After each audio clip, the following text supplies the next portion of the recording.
ይህንን ቪዲዮ ለደብረ ብርሃንና አካባቢው ታደርሱልኛላችሁ። እስኪ እህታችን ምን እንደምትል ሰምተን እንመለስ። ማለት ዛሬ ጽጌ ልናከብር ይሄድን ነበረ 12 ሰዓት ከ50 ነው። ከዛ በኋላ ነጠላ የለበስነውን ብቻ አስቀርጠው ነጠላ ያለበሱት ደግሞ ሲወጡ ነበረ።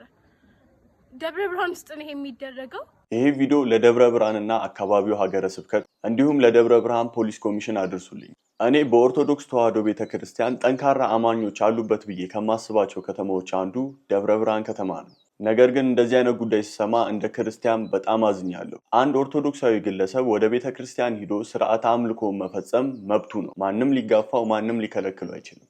ነገር ግን ከደብረ ብርሃን ዩኒቨርሲቲ እየሰማነው ያለው ነገር ይሄ ነው። የደብረ ብርሃን ዩኒቨርሲቲ ይህንን ነገር ለምን ማድረግ እንደፈለገ አልገባኝም። ነጠላ የለበሱትን ከግቢ እንዳይወጣ ከልክላችሁ፣ ነገር ግን ነጠላ ያለበሱ ግለሰቦች እንደፈለጉ ከግቢ ሲወጡ ነበር። ነጠላ ለለበሱ ሰዎች ፓትሮል ማስመጣት ለራሱ ቤተክርስቲያን መሄድ ወንጀል ነው እያላችሁ ነው። አስቸኳይ ጊዜ አዋጅ አለ ካላችሁ ይህ አስቸኳይ ጊዜ አዋጅ ለሁሉም እንዲሰራ ማድረግ ነው እንጂ ለይታችሁ ነጠላ ለለበሰ ብቻ አስቸኳይ ጊዜ አዋጅ የለው። ታዲያ ሁላችሁም ኦርቶዶክሳውያን ይህንን ቪዲዮ በደንብ ሼር እና ኮፒ ሊንክ እያደረጋችሁ ደብረ ብርሃን እና አካባቢው ለሚገኘው ሀገረ ስብከት ታደርሱልኛላችሁ። እነዚህ ተማሪዎች የጽጌ ጾምን እየጾሙ ቤተክርስቲያን ሂደው ማክበር ይፈልጋሉ። ብርሃን የምትገኙ አባቶች እነዚህ ተማሪዎች ቤተክርስቲያን እንዲሄዱ ግዴታችሁን ተወጡ።